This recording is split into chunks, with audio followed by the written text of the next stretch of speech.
Well, hello and welcome to this week's Coffee Club. Myself, Robert Grieve, with me as usual, Bill Leckie. We're gearing up to another big week of Scottish football, European games. This midweek, Rangers and Celtic both playing. Celtic tonight, we're both going to the game, Bill. Yes. Celtic against Bruges. Club Bruges. Another huge night for Celtic. We'll come to them first of all.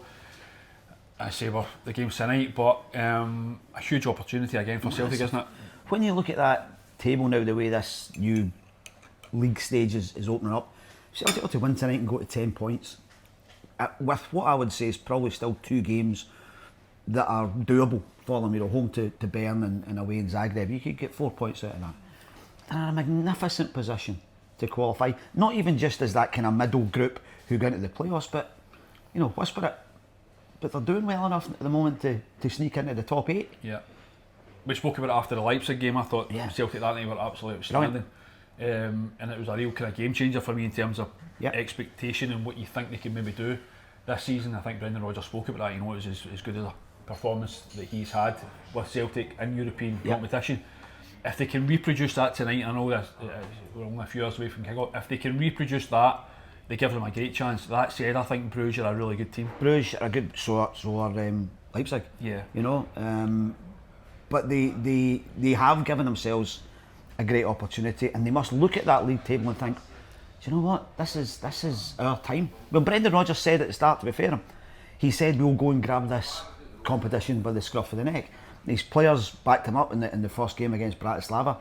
Then they took the hammering in Dortmund. And the interesting thing for me, Robert, is that at the time we all kind of went, well, that's the way Celtic performing away in Europe. But now that game kind of looks like an outlier. Yeah. It looks like a bit more of a freak because they've settled into their stride. Atalanta was the turning point for me, the draw there.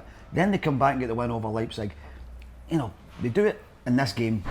They're in a brilliant 10 points after 5 games would be a magnificent place to be. A couple of things Brendan Rodgers spoke about at the press conference last night. Really interesting press conference actually. I kind of enjoyed going to it. As usual, he spoke about the power of Parkhead. Yes. From your experience, is that a thing? Or do we make more about that? Do we make more of that than is actually the case? I think it's a thing. I think sometimes, how am I going to say this? Sometimes there's a negative in there when the bulk of the crowd settles down and there's that bit in the corner and you get into all the stuff that we don't like to hear. I don't like to hear anyway. And sometimes in European nights the build-up's fantastic and then it goes a bit flat. But in the Bratislava and the Leipzig games, I thought the atmosphere maintained itself in a really positive way all the time, and that's the power. See, when everybody in any football club anywhere all gets behind the same thing and all sings and shouts positive stuff, it's a massive thing. And I hope Celtic fans, especially the ones that go along and want to get involved in political stuff and sectarian stuff, see if they could just see that positivity and that power. That's what Brendan Rodgers is talking about. If everybody gets on the same positive hymn sheet, then that's a massive thing for Celtic. Yeah, I mean, you're talking about that section of the ground, but they can bring a lot of positivity to it. I know they absolutely can criticise them, but for certain things, which is fair game. But when they're on their game in a football sense, that they can actually make a difference. And I wish they would just realise that and go, actually, this would make us popular. This would make this, an even greater place to go to football if we just stood up, sang Celtic songs. And this applies to any club anywhere, and really get behind the team because they need it. There's also a thing where when we talk about, as we've just spoken about there, you maybe look at certain sections, and it's not just Celtic, you look at maybe Rangers as well, Hearts have got it now, that kind of element, but there's 60,000 Celtic fans at the game tonight. It's as they can make a big difference as 60,000, not just as a small corner of the ground. But I think what's happened at certainly domestic Celtic games, you look at it, and the same applies in a lesser extent to Rangers games. They've kind of got a lot of the older fans or the grown-up fans have got a bit fed up with all this, and they kind of go, here we go again with all this stuff. But in European nights, there's a different atmosphere, and I thought the Bratislava game was amazing. I wasn't at the Leipzig game, the Bratislava game. I thought the whole place, just for the whole night, was as one. Yeah. And the team needs that. Brendan Rodgers needs that, and that's his. He's dropped in little. He's not gone toe to toe with that section of the Celtic support, but he's dropped in enough hints to say, "Come on, give it a rest. Get on the front foot. Get positive with us, with the team." And if he can get that out of them, that'll be a massive achievement. Yeah, the club also spoke about the flares and stuff like Yeah. that, which there was no sign of that No. in the Leipzig game, and they seem to have taken on board what Brendan Rodgers and the club have been saying in terms of the punishment that's going to come in the back of it. It was a fantastic atmosphere that night, and it genuinely made a difference.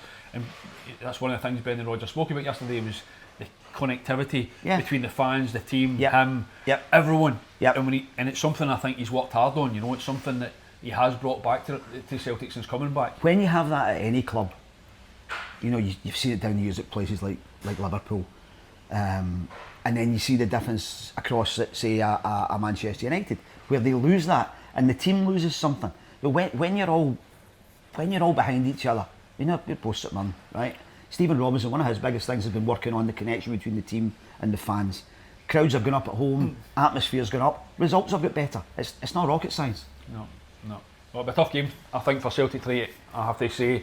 Yeah. I think the expectation has changed with Celtic, as we touched on, which is a good thing because of the performances. There's now a feeling that Celtic can get to the playoff round and maybe get to the last 16, which would be fantastic. But the expectations change, and Celtic players have to deal with that. Absolutely. It's shifted, And it's coming up to being a really pivotal week for Celtic in terms of all their ambitions. They can get a result against Bruges. They then go into the weekend against Ross County at home. Yep. They then go to Aberdeen, who have just had their first little blip. By this time next week, or next Thursday, Celtic could potentially be in a position where they've just about got themselves over the line in the Champions League. They've maybe pushed ahead, maybe 5 points of Aberdeen. They're going into a cup final. They could be feeling absolutely magnificent about themselves. When we talk about the league, we'll come to Aberdeen in a little minute. Yeah. But if I'm a Celtic player, I think the league's done. I think that's a very dangerous thing to think. I can understand why. Yeah, because you just don't know. You just don't know when. When the blitz will come. Celtic are on a different level. They are, of course they are. But you're on they are on a different level because they never stop. To use Angie's words, right? Once they start thinking, well, we're all right this weekend, it's only Ross County or whatever, then that's when problems kick in for teams. Brendan Rodgers, this is what he talks about all the time. These levels, these standards are what make the difference. You don't make the difference and then drop your standards to take a wee rest. Yeah. That's why they've got the squad, that's why they've got the depth now, so they can stay at those levels all the time. Yeah, no, that's a fair comment. But you're right, it's going to be a big week. Huge. In the sense that the European game, Ross County at home, Aberdeen away, yeah. Going up to Pittodrie next week. We're really looking forward to that game. Yes. That's another big test for Aberdeen. Yes. They passed with flying colours against Rangers when they played them a few weeks ago, but there's been a couple of sticky results for them in the last few days. Celtic will then get the Old Firm Cup final shortly after that. It could be a huge. The next 2 or 3 weeks games, could define the season. Even before they go to Ibrox at the start of the year in the league, it could be a hugely defining for Celtic, defining for Aberdeen, defining for Rangers. Yeah. But it'll be interesting. Thoroughly look forward to the game tonight, I have to say, and really hope Celtic can turn on the kind of performance that they did against Leipzig in that last game. Because I think they'll have to do that. I genuinely really believe they'll have to reach those same levels if they're to get a draw or a win would be fantastic. I think Bruges are a good team. They're doing really well in the Belgian league. They're second top. I think they've lost one game in 10 or 11 or something. They were very good against Aston Villa. They were really unlucky against AC Milan. I watched that last game. They were unlucky that night to lose, and I think this could be a tough night for Celtic. But they were unlucky that night to lose, and I think this could be a tough night for Celtic. But if they play like they did against Leipzig, which they can do, they're in great form. It'd be brilliant if they could get another win. Yeah, what impressed me about Bruges against Aston Villa was that the penalty kick, one of the weirdest penalties you'll ever see. They go ahead and then they really blunted Villa. There was no question of, they managed the game really well. That's what I'm trying to say, and Villa just couldn't get near them. Yeah, well, time will tell. Yep. The game is tonight. We're both going. Yes. Thoroughly looking forward to it, and hopefully Brendan Rodgers and the Celtic team can get the win. Coming to Rangers there in Nice this week, Bill, for their Europa League match. Andy Devlin, as usual, is over for that game. Another interesting few days for Rangers. I was at Ibrox at the weekend. They drew 1-1 with Dundee United. There's been a change boardroom. They brought in Patrick Stewart, new chief executive. It doesn't start, coming out in a minute actually, it doesn't start until December 16, the day after the League Cup final. I did a story the other day as well. Looking at chairman Malcolm Offord, experienced guy, is someone they're talking to at the minute. I expect that to get done. It's not quite over the line yet, but that's, for me, that's another step in the right direction for Rangers in terms of getting things sorted at boardroom level. But Philip Clement, I must admit, in all honesty, I'm surprised he's still in that job right now. Well, I'm not, because there has been such a vacuum in the upstairs management at Rangers that who makes the decision? Like a Hoover? Yeah, that kind of. But who? Not that kind of vacuum. No, right, sorry. No. There is a massive vacuum in there, and that's A and B. I'm not sure the finances are in place to get rid of. I think we mentioned it last week. I think that probably the perfect scenario for all concerned would be if Belgium came and approached Philippe Clement, and he could go and they could go, oh no, we didn't want to lose you, mate, off you pop. But it's for him, I think it looks like, as you've seen in football a million times, managers, he just looks as if he's now just wandering around, not knowing quite what he's doing. He certainly doesn't know what he's saying. Some of his comments post-match, for a long time now, have been very strange. If I was a Rangers fan, that would annoy me almost more. And it is the results, because some of the stuff he comes out with, again, sorry to interrupt you, after the game at Ibrox at the weekend, you just say, oh, first half wasn't so good. Say, Rangers fans should not care about that right now. They need to get their team winning. No, so for him to come out, and sit there and talk about that as if that's okay, is baffling for me. He is a very pragmatic guy. For me, he's a training ground manager. I think he'd be brilliant to work under in the training ground. But I'm not sure on match days that he gets what, especially the Old Firm bubble, is about. He still talks all the time about, well, don't judge us now, don't talk about titles now, you know, let's give us time to mature. There is no time. Rangers Celtic, there is no time. You're first or you're nowhere. And at the moment, Rangers are even behind nowhere because they've got Aberdeen ahead of them. It's not even as if they're just not quite on Celtic's level. They're not quite on Aberdeen's level at the moment. And Saturday, having watched the highlights, they weren't really on Dundee United's level. Dundee United looked sharper all over the park than them. Yeah, they did have create a number of chances. The Dundee United goalkeeper was outstanding. The double save near the end was tremendous. One of the best you'll see. He had a save as well. First half, kind of tipped it around the post. He was outstanding. So they did create a number of chances, if we're being honest about it. But there was a lack of intensity again from the start, which must be alarming. You're talking about being a kind of good coach, kind of training ground coach. I'm not so sure about that, because I don't see the patterns of play. I don't see it in a weekend, no. That you see in Celtic, for instance. Yeah. And people say, well, why are you comparing? That's how Rangers compare. They compare to Celtic. Let's be honest about it. And you can see what Celtic work on. You can see the patterns of play. You can see the style that they've got. With Rangers, you still don't.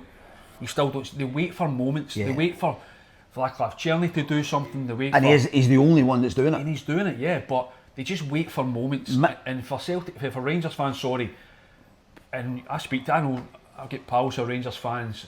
They see it. They go to the games and they're coming out going, what are we watching? You know. Middle to front is really slow. It's really plodding, isn't it? There's just, as I say, they're just waiting for somebody to do something. Yeah. There's not a plan in place at Rangers, and as I say, I think we've seen other Rangers managers. They're gone by now. Yeah. And is it a financial thing? Is it, I don't know. It's a mixture of both. Is it because they don't have the structure in place? They don't have the structure, and I'm not sure the money is there. And also, who comes in? There's the question. What clout do they have to bring in somebody? They go and get Derek McInnes tomorrow. I don't think so. No, I don't think that's right. If I'm in charge of Rangers right now, you get someone who knows Scottish football, who knows the club. I don't think that's a long-term solution for Rangers. Why not? Why not? I'm a huge admirer of Derek McInnes, but I don't think he's the guy who's going to take Rangers back into Celtic's level. I do not. I don't believe that. I genuinely think Derek McInnes is someone who makes players better. I think so too. Organises teams, who has a structure, who has a style of play. I think Derek McInnes would be a really good Rangers manager. I think it'd be better than Philip Clement all day long, and he would take Rangers up levels. I don't think there's any doubt about that. Now listen, Celtic are far and away better than Rangers right now, and I think that would be a huge ask for any manager coming in. If they're going to have ambitions of doing these things, they have to have a plan in place where they say, there's the guy out there we're looking for, here's the money we're going to attack it with, but the problem, and this is what we're going to give them. But if they can't do that, maybe you're right, they can't do that, maybe there is Welsh, and this is no faint praise, maybe they'd be better going for a Derek McInnes kind of character. That is faint praise, because if you go, we've seen it, Philip Clement has been the example. You go and you get someone from a European league and you think this guy knows what he's doing, and he comes in with a fairly decent CV and you think, oh, he looks a bit of a taskmaster, and he ticks box after box. He's not good enough. He's essentially not good enough. However, right, if you look at his CV and what he did, winning the league in Belgium with a really unfancied team, I have to ask myself, how much of the problem is Philip Clement's and how much of the problem is the state the Rangers are in? Because I think there's a lot of managers you could put in just now who are better than Clement, who still wouldn't get a tune, because there's such a lack of structure around the whole club. There's a lack of structure, and a big part of the problem for me at Rangers has been the recruitment. Yeah. But as a manager, you can't just wash your hands of that. Of course you say can't. That's No, you're right. Nothing to do. No. He's a guy who's sanctioned Robin Proper to come in, who's, for me, with all due respect to the guy, he seems a nice guy. He's nowhere near good enough to be playing for Rangers every week. By the way, his comments the other day, Robin Proper, that Scottish football's a long ball game. All I see him do is take the ball out in his right foot and hit 60-yard diagonals.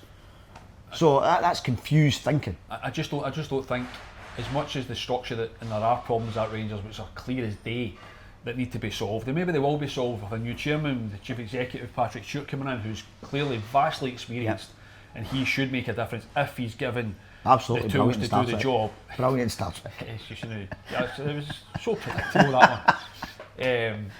But if he's given the authority to do the job that needs done, then things should improve at Rangers.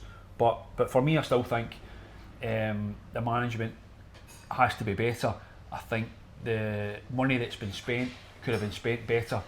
And I think that's on Philip Clement, it's on Niels Coppin as well, who's managed to manoeuvre himself. Who's just got a promotion, almost. We spoke about this last week. It's almost like he's kind of manoeuvred himself into that position, appointed himself in that position. I do not know who appointed him.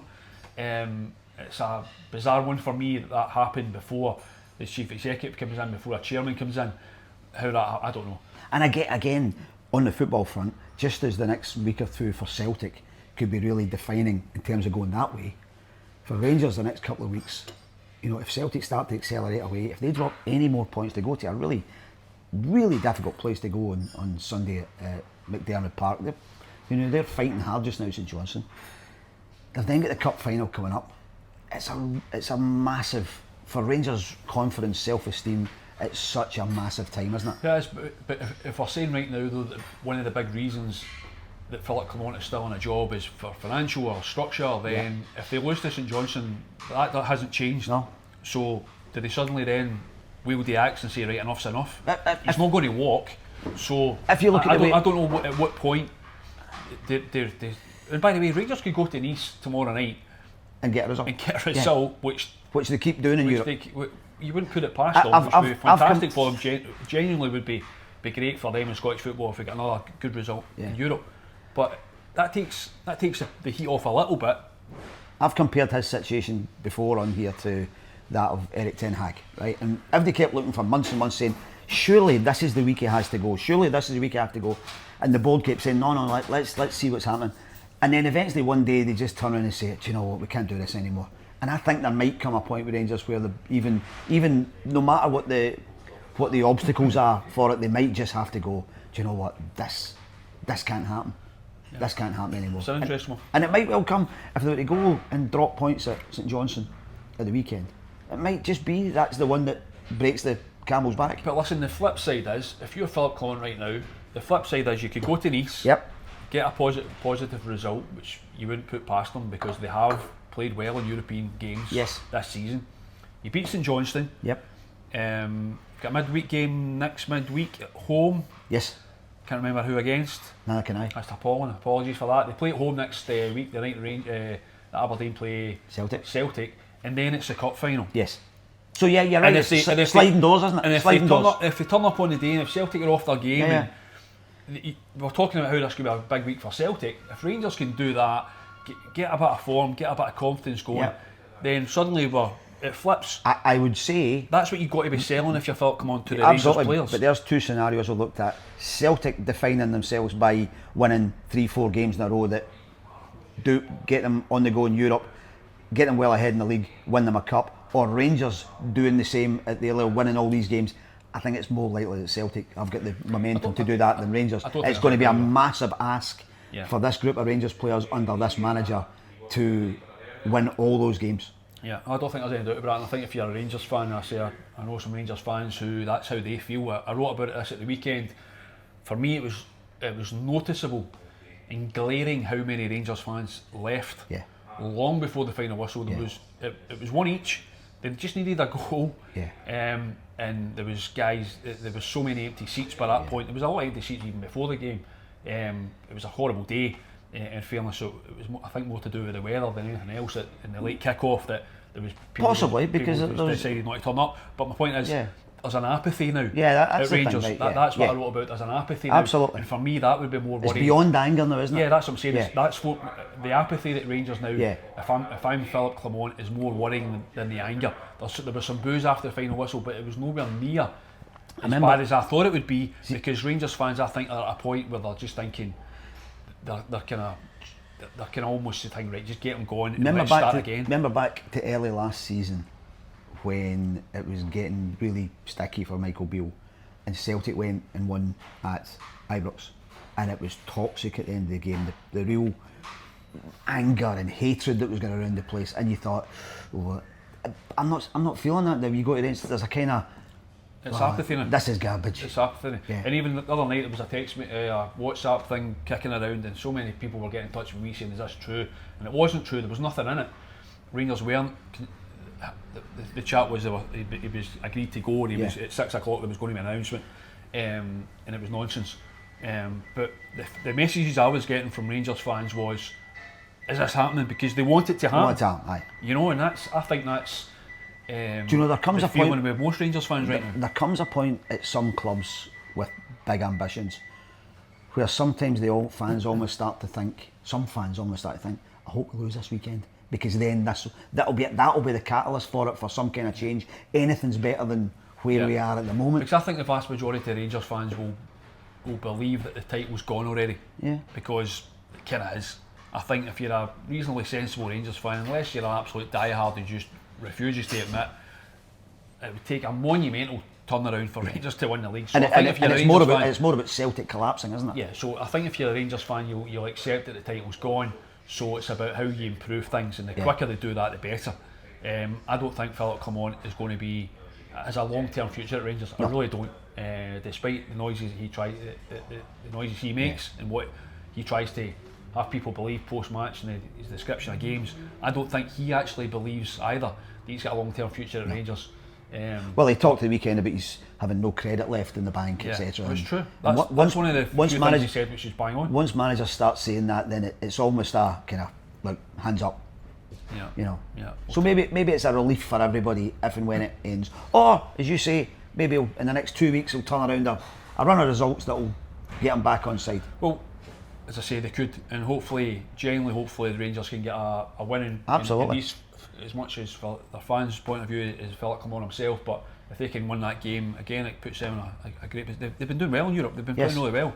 It's been the one saving grace, I think, for if you're a Rangers fan, is over the last 2 or 3 seasons they do produce on European nights. Yeah, I know some fans going over to the game in France, and they're still travelling and they're loving these trips. So long may that continue for Rangers.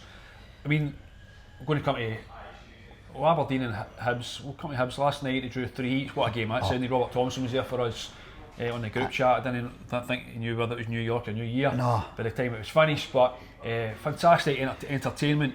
But does that late equaliser by Rocky Bashir, does that keep David Gray in a job? We're talking about Philip Clement under pressure, and we're talking about how he looks like a dead man walking it to a certain extent. David Gray, wow. The one thing I would say is they're clinging on with his fingernails right now. The one thing I would say last night is they were plainly fighting for. A friend of mine was there, and he was sending me messages, and he was saying in the first half, actually, they went ahead. We're playing all right. Aberdeen haven't kicked the ball yet. We're doing all right. As the second half went on, and Aberdeen went ahead, and Hibs were Hibs in it as they always do these days. He's come back saying, no, actually, this team deserves more out of this game than it's getting. And in the end of 3 weeks, he said, in the last 5 or 6 minutes of stoppage time, it was utter chaos, defensive mistakes everywhere, brilliant game of football.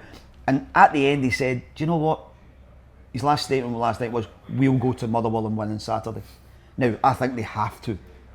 They have to go to Motherwell and win on Saturday. If they go there and it goes back to type again and they lose the way they've been losing, I don't see how, even for David Gray's own sake, how it can carry on this way. Yeah. The thing he's got in his favour though is that the Hibs supporters seem to be angry more with the board than him. Now that's probably because of who he is, his legendary status as Sir David Gray, as they refer to him. Yeah. But they are cutting him a lot of slack right now because of that. And some of them are. Some of them are. Yeah. Not all of them, but some of them are. But I think that's a good thing, that he is getting cut a bit of slack, because Hibs especially have sacked so many managers. Is it 6 in the last 5 years or 5 in the last? It's incredible how many managers the turnaround at that football club in terms of getting short of managers. Over the last 20 years, it's about 16 months you basically get, I think, something like that. Which is it's not long enough for any manager of any experience to turn things around or put their own stamp on a football club. But at the minute, that's effectively what's saving him from the sack, I think, because who he is. Yeah. But in a way, I think if you're a Hibs fan and you're cutting them some slack, then that's helping. Yeah, absolutely. That's helping matters, because it maybe takes the pressure off the players a little bit. Yeah. I think the players are still playing for them. You mentioned before, Robert, about how other Rangers managers would have been gone before Philip Clement. In the same way as your Heckenbottoms and Montgomerys and Sean Maloney and Jack Ross and whatever, all get emptied with possibly better records than David's had. But David, he's so in with the bricks at Hibs, and a manager in his position will take anything he can take, and that's the one thing he's got, is that he has done something for that club that nobody else in our lifetime, in the last century, has done. Nobody will ever take that away from him. Now, what you hope is that it doesn't get spoiled by things getting worse and worse and worse for him, and that even if he did lose his job, the fans would still feel the same about it. I don't think there's any doubt about that. I think if David Gray was to be sacked tomorrow or sacked on Saturday if they lose to Motherwell, he'd still be a hero. He's still a Hibs hero. He still walks into Easter Road any day of the week and he gets lauded, and rightly so, for scoring that goal. The big problem, the player he was for Hibs. Problem for me at Hibs is successive owners and chairmen and managing directors and heads of recruitment and whoever else have made the same mistakes over and over and over again for the last 20 years, and it's turned that club into almost a circus. Recruitment, management appointments, they just don't seem to know how to get it right. Yeah. And it's fascinating to watch, because they're just a constant mess. And yet, when you look at the support they have, the stadium they have, the heritage they have, the fans they have, they deserve an awful lot better. Yeah, but as you say, if David Gray was to be sacked tomorrow, there would be a queue the length of Leith Walk of managers who want that job, because it's a really, really good job. But I'm not convinced in the least, and I'm sure Hibs fans aren't either, that the people running the club would have a clue who the right manager was. Yeah, they keep making. There has been a change. Well, Malky Mackay's now involved there, and maybe Malky would fancy it, I don't know, but there has been a change to the structure there in the last year. But at the same time, I think everybody knows, I think it's an open secret, that the Black Knights group, Bill Foley's group, who owns Bournemouth, who have this big investment in the club, they didn't particularly want David Gray as manager. I think they will probably, if there was a change coming, I think they would come in and say, right, the grown-ups are coming in to do this now, we have found you the right guy, and it'll be on our heads this time. Yeah, you could be right. Hearts are playing Cercle Bruges tomorrow night. Another huge night for them. Neil Critchley's done a good job at Hearts, I think, since coming in. He has. I think this is his biggest test yet, in European terms. Obviously, they had Celtic at the weekend, But Cercle are a very good team, really good team. They were very good against Kilmarnock. And I think this is, if Hearts, who have started in Europe pretty well, if they could go there and get a result, I think that would be a real feather in Neil Critchley's cap. What have you made of the job he's done since he's been out? In all honesty, I haven't seen a huge amount of them in person. I've seen him on TV and stuff like that, but he seems to know what he's doing. Yeah, he's changed his style. Albeit Lawrence Shankland still hasn't kind of raised his game yet. I don't think he seems to be low in confidence still. But what have you made of the job he's done? It's been a good appointment so far. Yes, I think they're getting the ball forward more quickly. I think they look far more positive. I think they look more. They look to be more focused. He's given players a chance who maybe weren't getting a chance. The boy Drammy came on against Celtic, scored a really good goal. You're right, Lawrence Shankland coming alive would be a massive help to Hearts. But again, on Saturday night against Celtic, it's just not happening for him. The ball's dropping to him in the middle. Right, there's one in the first half, right in the middle of the box, and he's bobbling it into the ground and by the post. And it'll click for him at some point. He's too good for it not to click at some point. And when it does, Neil Critchley will get such a lift because everything round about it is looking good. I think boys like James Penrice on the left and Blair Spittle when he plays are looking very positive. And yeah, if they could go to Bruges, and it is a very big ask, but if they could go to Bruges and come back with something, I think they would they'd be a very, very happy bunch. Yeah, no, absolutely. Well, we wish Hearts all the luck in the world when they play in Belgium as well as Celtic tonight. We're going to the game, as we say, in Rangers in Nice. Andy Devlin over there in France for us. So good luck to all the Scottish teams. Bill, finally, as usual, let's go through a little cake. Yeah. Oh, we've been looked after royally by Nemo and Marco as usual. Very large piece of tiramisu, lovely big bit of cheesecake, some gingerbread, some carrot cake. That's a cannoli and a half, and some cheeky little cookies at the end here, all sprinkled with very Christmassy ice and sugar. And you'll see there's two little spaces there where we've already eaten the little tiny cannolis. We'll not mention them. Right, anyway, as we say, good luck to the Scottish teams in Europe. We'll catch you next week. Cheers.